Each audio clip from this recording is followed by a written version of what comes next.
Hi guys, this is Sardia. Welcome back to my channel. Have you subscribed yet? What about your friends? Go ahead and tell them to subscribe. Please leave us a comment, share this video with your friends, and yes, subscribe to this channel.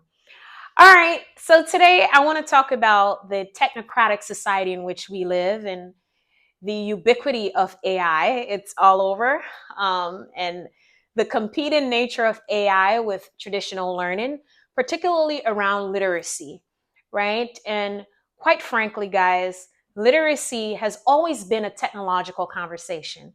And I'll explain further on in this video.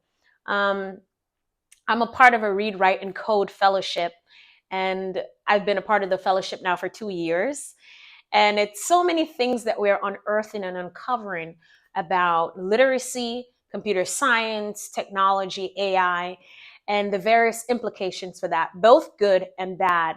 You know, as a parent, I oftentimes think about what happens when machines starting to decide how our children learn to read and write.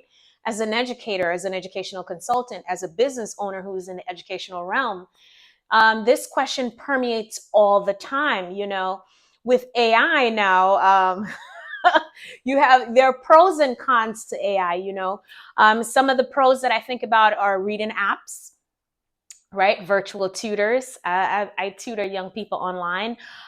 Grading systems for teachers who are still grading.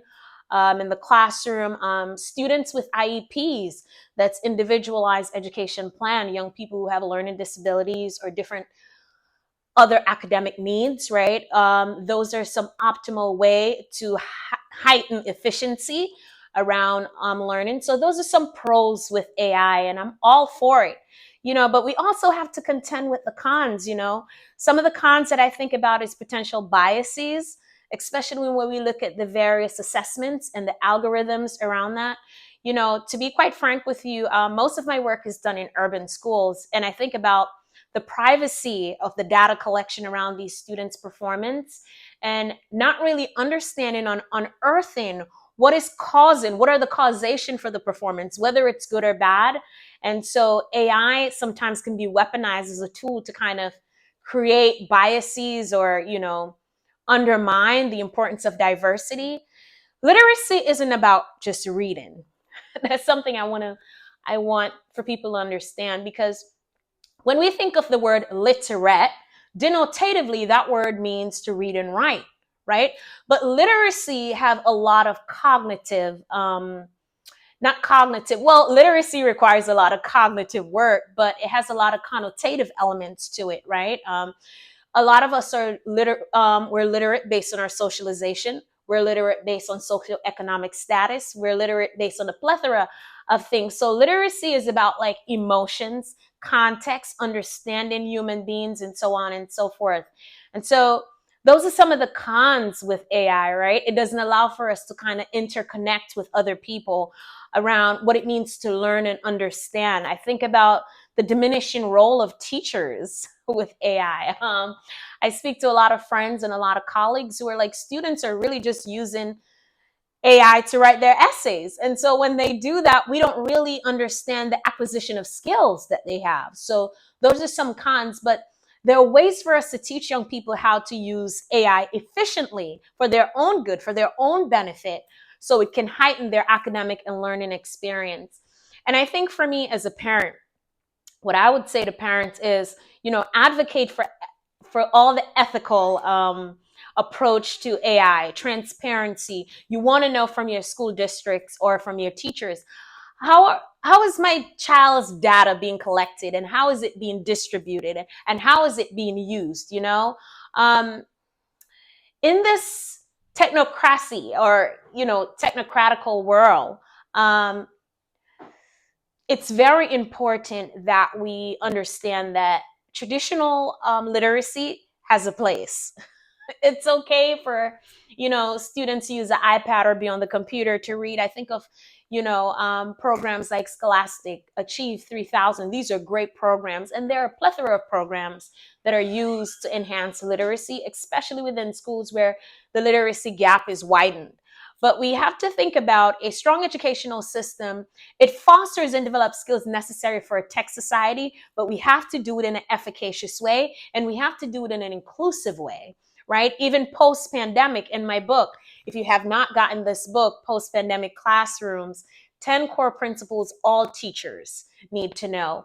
I talk about the disparities with tech during COVID, and those disparities are still permeating today, guys. Really, it really is. As an informed citizen, it's important that we are literate.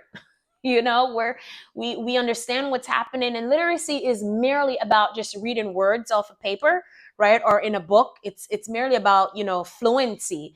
I know a lot of young people, they'll say, but I read well, I can call I can say the words or whatnot. But it's about understanding, it's about inference, it's about dissecting, it's about critically analyzing.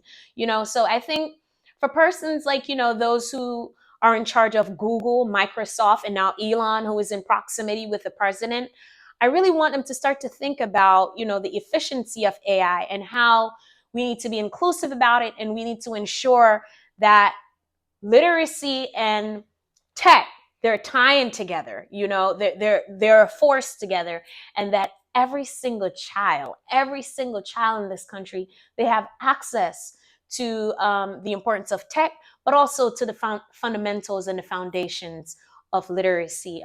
There's this great book that I read last year. It's called Unmasking AI: My Mission to Protect What is Human in a World of Machines. This is a great book. Very, very insightful book.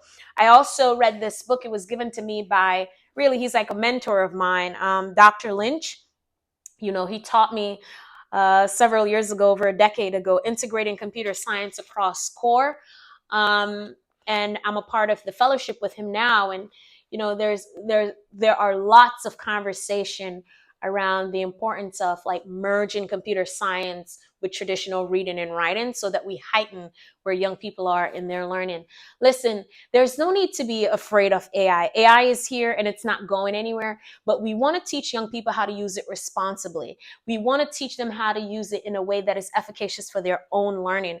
We cannot afford to have a group of young people walking out in society that are semi-literate. There was a report many years ago talking about, a typical high schooler, especially here in New York where I live, they're semi-literate. I did a presentation, a literary analysis presentation at John Jay a couple of years ago, and I remember a colleague of mine saying, these high schoolers who are freshmen, they don't like to read. There was also a report recently, I think it was in Fortune magazine, or maybe came out of Harvard, where they're saying they're college students who have not read a book, or they don't know how to read a book.